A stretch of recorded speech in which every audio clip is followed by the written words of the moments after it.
بسم الله الرحمن الرحيم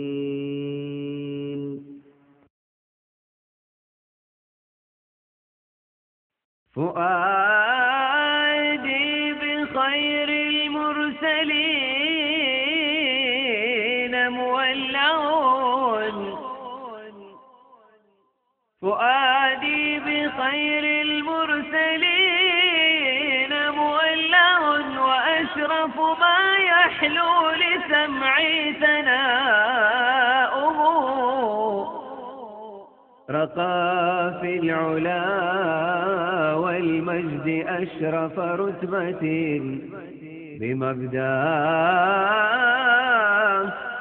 بمبداه حار الخلق كيف انتداؤه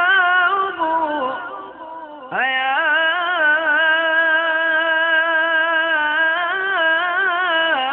سيدي يا سيدي قلبي.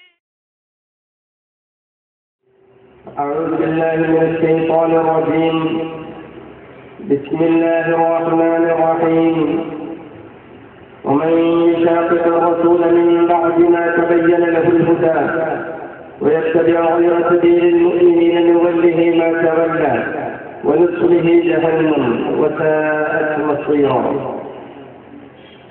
وقال النبي صلى الله عليه وسلم: أنا سيد ولد آدم. يا رب المصطفى സത്യാന്വേഷികളായ സഹോദരന്മാരെ, അല്ലാഹുവിന്റെ മഹത്തായ അനുഗ്രഹത്താൽ അഹ്ലുൽ സുന്നത്തി വൽ ജമാഅത്തിനെ കുറിച്ച് നിങ്ങളുമായി ചില കാര്യങ്ങൾ സംവദിക്കുവാനും ചിന്തിക്കുവാനും സംസാരിക്കുവാനും നമുക്ക് ഭാഗ്യം ലഭിച്ചു. അൽഹംദുലില്ലാഹ്. ഈ സന്ദർഭത്തിൽ വളരെ ചുരുങ്ങിയ വാക്കുകളിൽ എന്താണ് അഹ്ലുൽ സുന്നത്തി വൽ ജമാഅത്ത്,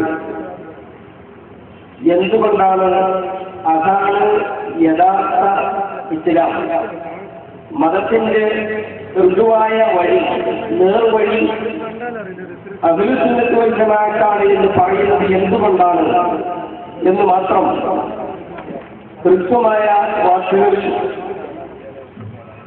സൂചിപ്പിച്ചുകൊണ്ട് ഞാൻ അവസാനിക്കുന്നു. ഈ സന്ദർഭത്തിൽ അല്ലാഹുവിന്റെ ഹബീബ് റസൂലുള്ളാഹി സ്വല്ലല്ലാഹു അലൈഹി വസല്ലമ തങ്ങൾ പഠിപ്പിച്ച ഒരു ഹദീസ് എന്റെ സുഹൃത്തുക്കളുടെ ശ്രദ്ധയിൽപ്പെടുത്തുവാൻ ഞാൻ ആഗ്രഹിക്കുകയാണ്. وتختلف هذه الأمة മുഹമ്മദ് റസൂലുള്ളാഹി സ്വല്ലല്ലാഹു അലൈഹി വസല്ലമ തങ്ങൾ പറഞ്ഞു, സ്വാദിഖുൽ മസ്ദൂഖ് മുഹമ്മദ് റസൂലുള്ളാഹി സ്വല്ലല്ലാഹു അലൈഹി വസല്ലം അവിടുന്ന് കളവ് പറഞ്ഞിട്ടില്ല, അവിടുന്ന് കളവ് പറയുന്നവരായിരുന്നില്ല. അത് മുശ്രിക്കുകൾ പോലും അംഗീകരിച്ച സത്യമായിരുന്നു. കളവ് പറയുവാൻ അവിടുന്ന് ഉദ്ദേശിക്കുക പോലും ചെയ്തിട്ടില്ല. അങ്ങനെയുള്ള അല്ലാഹുവിന്റെ റസൂൽ എന്തൊക്കെ പ്രവചനങ്ങൾ ലോകത്ത് നടത്തിയിട്ടുണ്ടോ അതൊക്കെ ഒന്നുകിൽ സത്യമായി പുലർന്നിട്ടുണ്ട്, അല്ലെങ്കിൽ ഇനി പുലരാനിരിക്കുന്നു. അങ്ങനെ അല്ലാഹുവിന്റെ റസൂൽ പറഞ്ഞ സത്യമായി പുലർന്നതായ ഒരു പ്രവചനമാണ് നിങ്ങളുടെ ശ്രദ്ധയിൽ ഞാൻ ഉൾപ്പെടുത്താൻ ആഗ്രഹിക്കുന്നത്. അവരൊന്ന് പറഞ്ഞു, എന്റെ ഈ സമുദായം അത് ഭിന്നിച്ചു പോകുന്നതാണ്. എന്റെ ഈ സമുദായം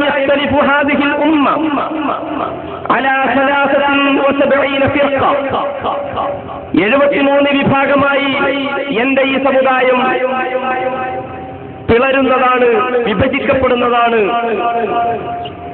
ഈ വിഭാഗത്തിൽ 72 വിഭാഗവും നരകത്തിലാണ്. എന്നാൽ ഒരു വിഭാഗം സ്വർഗത്തിലാണ്. ഇങ്ങനെ നബി സല്ലല്ലാഹു അലൈഹി വസല്ലമ തങ്ങൾ പറഞ്ഞപ്പോ സഹാബത്ത് പറയുകയാണ്, ഞങ്ങൾ ചോദിച്ചു, ആ ഒരു വിഭാഗം ആരാണ്? ആ ഒരു വിഭാഗം ഏതാണ്? ഞങ്ങൾക്കൊന്ന് പറഞ്ഞു തരണേ നബിയെ എന്ന് പറഞ്ഞപ്പോ അല്ലാഹുവിന്റെ റസൂൽ വാചകം. എന്റെ ഈമാനുള്ള, എന്റെ ശബ്ദം ശ്രവിക്കുന്ന, നാളെ സ്വർഗത്തിൽ കടക്കണമെന്ന് ആഗ്രഹിക്കുന്ന, കലഹങ്ങളിൽ നിന്നും തർക്കങ്ങളിൽ നിന്നും വിമോചിതരായി അള്ളാഹുവിന്റെ സ്വർഗീയ ലോകത്ത് കടക്കണമെന്ന് ആഗ്രഹിക്കുന്ന ആരെങ്കിലും എന്റെ ശബ്ദം ശ്രവിക്കുന്നുണ്ടെങ്കിൽ അവരുടെ മനസ്സിലേക്ക്, അവരുടെ നെഞ്ചിലേക്ക്, അവരുടെ ഉൾത്തടത്തിലേക്കായി ഞാനിതാ ഈ ഹദീസ് സമർപ്പിക്കുന്നു. അള്ളാഹുവിന്റെ റസൂൽ പറഞ്ഞു, എന്ത് ഈ വിഭാഗം ആരാണെന്നറിയുമോ? സഹാബത്ത് ചോദിച്ചു, ആ ആളുകളെ ഞങ്ങൾക്കൊന്ന് പറഞ്ഞു തരുമോ റസൂലേ എന്ന് പറയുമ്പോ തിരുനബി സല്ലല്ലാഹു അലൈഹി വസല്ലം തങ്ങൾ പറഞ്ഞു, അസ്സവാദുൽ അഅ്ളം. ആരാണ് ആ ഒരു വിഭാഗം? അസ്സവാദുൽ അഅ്ളം, അത് മുഖ്യധാരയാകുന്നു. ഏത് വിഭാഗമാണോ മുസ്ലിമീങ്ങളുടെ പേരിൽ ജീവിക്കുന്ന, ഇസ്ലാമിന്റെ പേരിൽ ജീവിക്കുന്ന പാർട്ടികളെ നിങ്ങൾ കണക്കിലെടുക്കുക, അവരെ നിങ്ങൾ പഠനത്തിനും വിശകലനത്തിനും വിധേയമാക്കുക. എന്നിട്ട് ഏത് വിഭാഗമാണ് ഏറ്റവും വലിയ സംഘമെന്ന് നിങ്ങൾ നോക്കുക. ഇസ്ലാമിന്റെ പേരിൽ ജീവിക്കുന്നവരിൽ ഏറ്റവും വലിയ സംഘമേതോ അതാണ് അസ്സവാദുൽ അഅ്ളം, ഇസ്ലാമിന്റെ മുഖ്യധാര. ആ മുഖ്യധാരയാണ് യഥാർത്ഥ ഇസ്ലാമിന്റെ ആളുകളെന്ന് മുഹമ്മദ് റസൂലുള്ളാഹി സ്വല്ലല്ലാഹു അലൈഹി വസല്ലം തങ്ങൾ പറയുകയുണ്ടായി.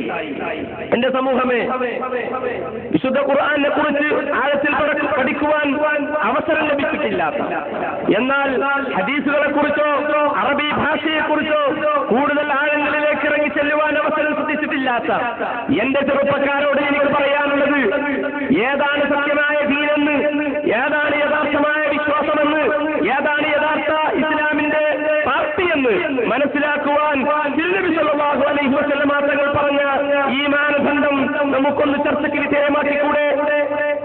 ഇന്ന് ലോകത്ത് സുന്നികൾ, അഹ്ലുസുന്ന എന്നറിയപ്പെടുന്ന ആളുകൾ നാലാലൊരു മദ്ഹബ് അംഗീകരിക്കുന്നവരാണ്. നാലാലൊരു മദ്ഹബ് അംഗീകരിക്കാത്തവരാണ് അഹ്ലുൽ ബിദ്അത്ത് എന്ന പേരിൽ ലോകത്ത് അറിയപ്പെടുന്നത്.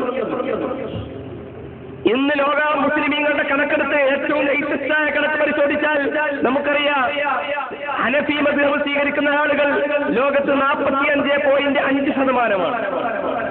എന്നാൽ ശാഫിഈ മദ്ഹബ് സ്വീകരിക്കുന്ന ആളുകൾ 28%.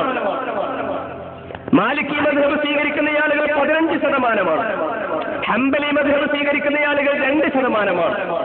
മുഴുവൻ നമ്മൾ കൂട്ടി നോക്കിയാൽ 90.5% മദ്ഹബ് അംഗീകരിക്കുന്ന ആളുകളാണ് ലോകത്തുള്ളത് എന്ന് നമുക്ക് മനസ്സിലാക്കാൻ സാധിക്കും. വിശാലാർത്ഥത്തിൽ പറഞ്ഞാൽ ഇവരെല്ലാവരും അഹ്ലുസുന്നത്ത് വൽ ജമാഅത്തിന്റെ ആളുകളാണ്. അസ്സവാദുൽ അഅ്ളം എന്ന് എന്തുകൊണ്ടും വിശേഷിപ്പിക്കപ്പെടാവുന്ന വിഭാഗമാണിത്.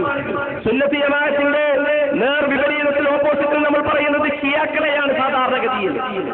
ഈ 90% കഴിഞ്ഞ് അല്ലെങ്കിൽ 9.5% ഷിയാക്കൾ 6% ഷിയാക്കളെ നമുക്ക് മാറ്റിവെക്കാം.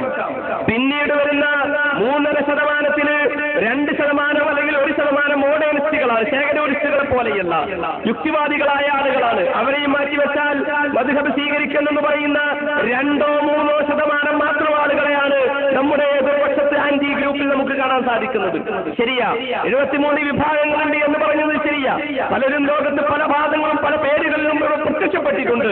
എന്നാൽ ഇതിൽ ഏതാണ് ശരിയായ റൂട്ടിലുള്ളത് എന്ന് മനസ്സിലാക്കുവാൻ ഹബീബായ റസൂലുള്ളാഹി സ്വല്ലല്ലാഹു അലൈഹി വസല്ലം തങ്ങൾ പറഞ്ഞു, അസ്സവാദുൽ അഅ്ളം, മുഖ്യധാരയാണ്, ഇസ്ലാമിന്റെ മുഖ്യധാരയാണ് ഏറ്റവും ശരിയായ റൂട്ടിലുള്ളത് എന്ന് ഹബീബ് റസൂലുള്ളാഹി സ്വല്ലല്ലാഹു അലൈഹി വസല്ലം. ഈ ഹദീസ് ഇമാം തബറാനി ഉദ്ധരിച്ചിട്ടുണ്ട്. മഹാനായ ഇമാം ഹൈസമി പറഞ്ഞു, റിജാലുഹു സിഖാത്തുൻ, ഇതിന്റെ പരമ്പരയിലെ ഓരോ ആളുകളും സിഖാത്തുൻ, അവർ സത്യസന്ധരാകുന്നു. അതുകൊണ്ട് അഭിപ്രായ ഭിന്നതകൾ നിങ്ങൾ കണ്ടാൽ ഒരു വിഭാഗം ആളുകൾ കുത്തുബ പരിഭാഷപ്പെടുത്തണമെന്നും മറ്റൊരു വിഭാഗം കുത്തുബ പരിഭാഷപ്പെടുത്തരുത് എന്നും പറയുന്നതായി നിങ്ങൾ കണ്ടാൽ, ഒരു വിഭാഗം